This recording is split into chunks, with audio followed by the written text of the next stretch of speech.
E para que possamos iniciar a palestra, por favor, fechem os olhos. Nós agradecemos, meu Pai, por esta noite, por esta bênção que é adentrarmos esta casa e sermos envolvidos pela espiritualidade que nos acolhe, nos inspira, nos renova com fluidos balsâmicos e salutares, agradecendo aos trabalhadores encarnados que também nos acolhem e nos assistem. Que seja possível trabalhar com meu mentor Erasmo Gurgel e que ele realize o trabalho da forma que achar mais conveniente. Eu sou grata por tudo. Graças a Deus, graças a Jesus. A palestra de hoje tem como tema o Natal de Jesus. Nós iniciamos dizendo que Natal é a cristianização das festas pagãs na Roma antiga, por ocasião do solstício de inverno, ou seja, do início do inverno. Na revista Reformador, no mês de dezembro, ano 2009, Viana de Carvalho, por intermédio de Divaldo Pereira Franco, nos informa que, durante o solstício de inverno, na Roma pagã, nos dias entre 17 e 23 de dezembro, ocorriam as Saturnais, que eram as festas dos escravos, com oportunidade de prazeres, quando eles tinham abundância de alimentos, até então eles viviam com cota de alimentos. Eles também tinham redução dos trabalhos que desempenhavam nos campos. Nesta ocasião das Saturnais, eles homenageavam o deus Saturno. E eles se envolviam com diversos abusos, principalmente relacionados à sensualidade e à falta de compromissos morais. Divaldo escreve, é um verdadeiro bacanal. Ainda ele nos explica que um decreto do Papa Júlio I, no ano 350 depois de Cristo, fez substituir a veneração ao deus Sol no dia 25 de dezembro, pela data em que teria nascido Jesus, o Salvador. No serviço Espírita de Informações, é uma revista eletrônica, no boletim de número 1340, nós temos informações de que as pesquisas históricas atuais indicam que Jesus não teria nascido em dezembro. Isso ocorreu, este engano, por diversos erros no calendário, decorrente de extensão e supressão de dias e meses. Então, ele possivelmente teria nascido no mês de abril, de 4 a 6 anos antes do que foi mencionado. Então, os pesquisadores atuais são unânimes, dizendo da impossibilidade de afirmar a data do nascimento do Mestre a partir das fontes disponíveis. Mas nós sabemos que quando todos os recursos do plano físico se esgotam, nós podemos recorrer às revelações espirituais, que vão então elucidar diversas questões do nosso dia a dia. E por que não a respeito deste nosso assunto? Então, Humberto de Campos, no livro Crônicas de Além Túmulo, escrito pelo Chico, diz que numa conversa no plano espiritual entre Jesus e João, o próprio mestre menciona, revelando que a data de 749 na era romana, como havia sido descrito, não foi a data exata, mas sim 754 da era romana. Quem havia dado esta data foi Frei Dionísio no século VI. Então, continuando com a nossa explanação, nós podemos utilizar o artigo que foi escrito por Viana de Carvalho sobre o Natal, sobre as festas comemorativas a respeito do nascimento de Jesus, afirmando que na atualidade a imagem, a figura de Jesus ela lentamente desaparece do cenário do seu nascimento, sendo substituída pela figura do Papai Noel, com seu trenó abarrotado de brinquedos para crianças e adultos que estão ligados às alucinações festivas e que se esquecem de toda a real mensagem do nosso Mestre Maior. Assim como a árvore de Natal iluminada também substitui o presépio humilde. Ele informa que existe uma grande diferença entre o Natal dos materialistas e o Natal de Jesus. Porque o Natal dos materialistas está envolvido com festas exageradas, matança de animais, excesso de bebidas alcoólicas, extravagâncias, troca de presentes e ainda abusos de promessas, ânsia de prazeres. Todas as evocações anuais dos materialistas que quase totalmente se esquecem do aniversariante, que é Jesus. Além disso, existe uma preocupação com a aparência. São todas as pessoas que correm para os salões de beleza na intenção de se enfeitarem, de modificarem, se tornarem mais belas para esta ocasião. Ainda, jogos de relacionamentos sociais, onde as pessoas sabem perfeitamente que é muito melhor convidar o chefe para a sua ceia do que aquela pessoa que varre a sua rua. Ainda, exibicionismo dos valores externos, como a ânsia para reformar sua casa, pintar a fachada, para mostrar que ter é ser. Então, tudo vinculado ao materialismo. Isso tudo faz com que as pessoas estejam atordoadas, se liguem à luxúria e ao desperdício. Claro, como pretexto de Jesus, mas tendo uma festa que é praticamente idêntica ao culto do Deus Saturno, que falamos no início da nossa explanação.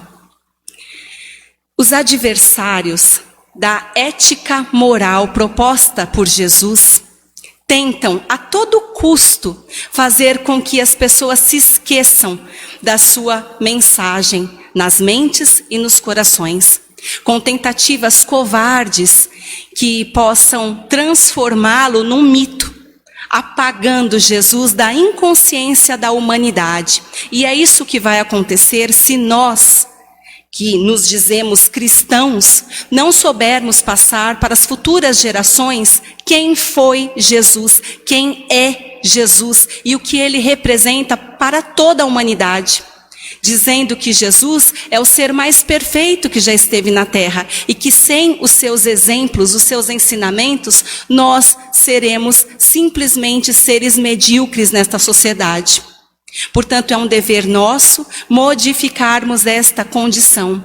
Até porque Jesus não precisa que seja celebrado o dia do seu nascimento ou da sua morte. Mas ele precisa que vivam as suas lições, das quais ele foi o mensageiro. É de causar preocupação os desvios, a inversão de valores que acontecem nestas festas e também na conduta de seus celebradores, que estão muito mais interessados com gozos e despautérios do que com a real mensagem, os ensinamentos que foram preconizados e vividos por Jesus. Joana de Ângeles diz: não permitam que o seu Natal seja mais uma festa vulgar de troca de presentes e comilança, trabalhando ativamente para que a dor seja menos sofrida, para que o desespero ceda lugar à alegria em memória dele. No livro Conduta Espírita, André Luiz, no capítulo 47, ele afirma que nós devemos renunciar às festas, às comemorações de Natal que traduzam os excessos de todos os tipos. Seria muito melhor, seria preferível nos entregarmos então ao auxílio aos nossos irmãos menos felizes, que seria como um louvor ao sublime natalício. Os verdadeiros amigos do Cristo reverenciam-no em espírito. No livro Analogia Mediúnica do Natal, Meimei, no capítulo 43, pede: quando estiver diante do bolo iluminado, abraça feliz os entes amados. Quando penetrar no tempo da oração, reverenciando o mestre que diz amar, mentaliza o estábulo. Divide com todos o teu conforto e a tua fé. Encontrará o Cristo no coração e na mente ouvirá o cântico do Natal. Glória a Deus nas alturas e paz aos homens de boa vontade. Nós precisamos nos lembrar, meus irmãos, que em diversas ocasiões, e eu já disse isso hoje na outra palestra, nós temos crianças em casa. E eu tenho a minha filha de 6 anos. Como eu poderia dizer a Agnes que o Papai Noel não existe? Eu, que também sou evangelizadora e acredito que estas pequenas ilusões na infância trazem doçura e até estimulam a fé. Portanto, em nosso lar, nós temos ainda a figura do Papai Noel, mas ele nunca será superior ao nosso amado Mestre Jesus. Se nós faremos os biscoitinhos de Natal para o Papai Noel, por causa da Agnes, nós certamente faremos um bolo de aniversário para o amado Mestre Jesus. E a troca de presentes, claro que nós também teremos. Nos lembrando dos reis magos, que quando viram o menino luz, não deixaram de presenteá-lo com incenso, ouro e mirra. Portanto, nós temos diversas ocasiões em que fomos, ao longo de todos estes anos, ensinados por materialistas e estamos vivendo na matéria. Nós não estamos afirmando que nós devemos nos despojar de tudo isso, abandonando as pessoas que nos cercam. Não é esta a intenção. A intenção é que nós sejamos um ponto de luz carregando o Evangelho junto com as pessoas que nos envolvemos. Que nós possamos levar a palavra de Deus, os ensinamentos do Mestre Jesus, junto com essas pessoas que tanto amamos. Que nós sejamos as pessoas a lembrar o real motivo da nossa reunião no dia 24, no dia 25 de dezembro, porque é tão importante para nós comemorarmos.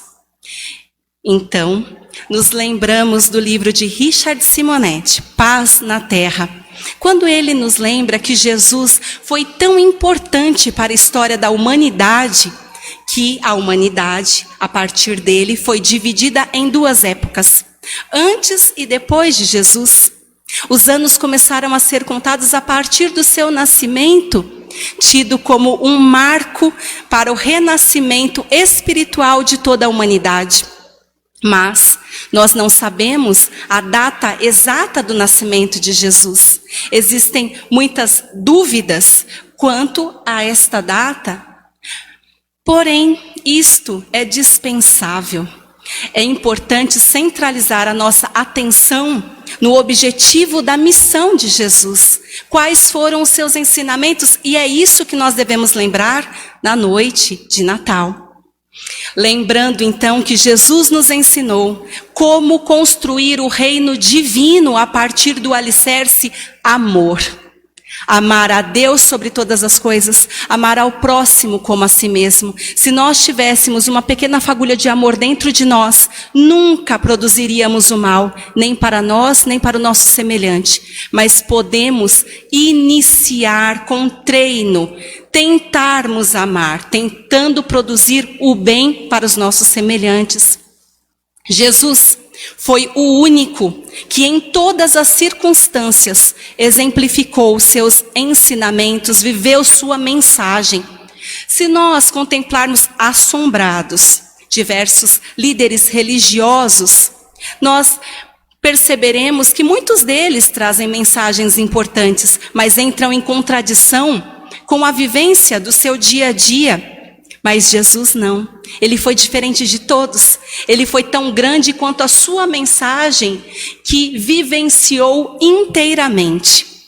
Ele também disse que todos nós somos irmãos, filhos do mesmo Deus que é Pai de amor e de misericórdia. Jesus nunca recusou companhia com ninguém, nunca discriminou ninguém, nem mesmo a chamada gente de má vida. Ele dizia, não são os sãos que precisam de médico. Jesus também disse que nós devemos fazer aos outros aquilo que queremos que os outros nos façam. Durante todo o seu trabalho, durante toda a sua vida de apostolado, Jesus se entregou a auxiliar os necessitados, cuidando dos enfermos, tratando deles de corpo e de alma. Ainda podemos falar sobre o perdão. Ele que disse que nós não devemos perdoar apenas 7 vezes 7, mas 70 vezes 7, sempre de forma indiscriminada. Jesus não asilou ressentimentos ou mágoas em seu coração, nem contra os seus piores adversários, e esta exemplificação culminou com o perdão de seus algozes na cruz em Lucas 23. Pai, perdoa, eles não sabem o que fazem. Na retomada do convívio com os seus discípulos na gloriosa materialização, Jesus não os culpou por tê-lo abandonado. Pelo contrário, Jesus os saudou. A paz esteja convosco. E com isso, ele convidou os seus discípulos para que fizessem a disseminação de seus princípios por toda a terra. Vejam o quanto nós temos a dizer a todos, aos que não conhecem o Evangelho, aos que nunca ouviram, e existem muitos que nunca ouviram. Erasmo diz, tantos espíritos que estão aqui neste momento e não conhecem o amado Mestre Jesus e podem receber o auxílio. Como nós poderíamos fazer o bem para a humanidade divulgando seus princípios? Jesus se empenhou em nos dizer que precisamos, para alcançar a Deus, nos despojarmos da matéria, dos interesses, de tudo que estiver ligado a poder e a ambição, e para isso ele veio numa família humilde. Nasceu filho de humilde, simples carpinteiro, no meio de povo sem expressão no contexto de Roma. Ele trouxe lições que não foram assimiladas pela humanidade, como o valor de alguém, que não pode ser medido pelo seu dinheiro, pela sua posição social, profissão, nem mesmo pelo poder que acumula. Nada disso, mas pelo seu empenho em contribuir para o conforto e o bem-estar na sociedade em que ele vive, seja ele o presidente da República ou um simples trabalhador braçal.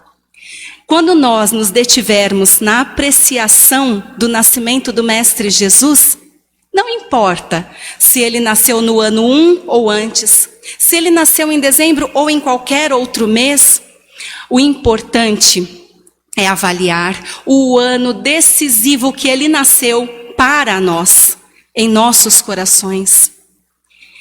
Ainda lembrando que a mensagem sintetiza-se no espírito de serviço em prol do bem comum. Portanto, nós podemos avaliar em relação a isso, quanto do nosso tempo fizemos um tempo de servir, e é com isso que trazemos a reflexão de hoje.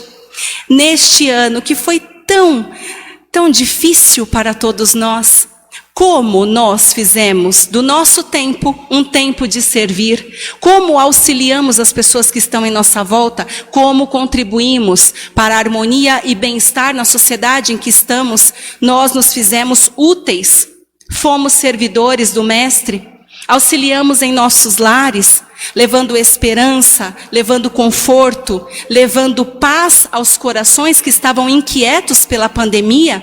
Ou nós também propagamos o mal, nos esquecendo do Evangelho, nos esquecendo de que a morte não existe? Nós somos seres eternos e Deus faz por cada um de nós o que Ele achar conveniente para a nossa evolução. Tudo está correto da forma que está. Mas Erasmo pede uma outra reflexão. Como será o Natal de vocês em vossos lares? Vocês terão o Natal dos materialistas? Ou vocês terão o Natal de Jesus? O Natal de Jesus é o nosso Natal. É o Natal de quem me ouve neste momento. É o Natal de quem ama Jesus. É o Natal de quem já se envolveu com seus ensinamentos e a partir deles se esforça para se transformar numa pessoa muito melhor todos os dias. Este Natal que não importa o que terá sobre a mesa, não importa o prato que será servido, mas as pessoas que serão acalentadas, que serão acolhidas, e também não importa se neste momento de pandemia você não pode receber as 20 pessoas que você ama, mas talvez você esteja com 2 do seu convívio íntimo, talvez seja só você e Jesus. Então, nós teremos sim que agradecer, nós teremos sim motivos para apoiá-lo, para propagar a sua mensagem, para dizer a todos quem foi e quem é Jesus para nós. Eu agradeço pela oportunidade. Me acompanhe nesta prece. Amado Jesus, que nós possamos reconhecê-lo como nosso mestre, único pastor, que nos fornece amor, paz, discernimento e sensatez. Que a partir dos seus ensinamentos possamos iluminar o ambiente doméstico, fazendo do nosso Natal um reduto de paz e harmonia. Eu agradeço ao mentor Erasmo Gurgel por este trabalho. Graças a Deus, graças a Jesus.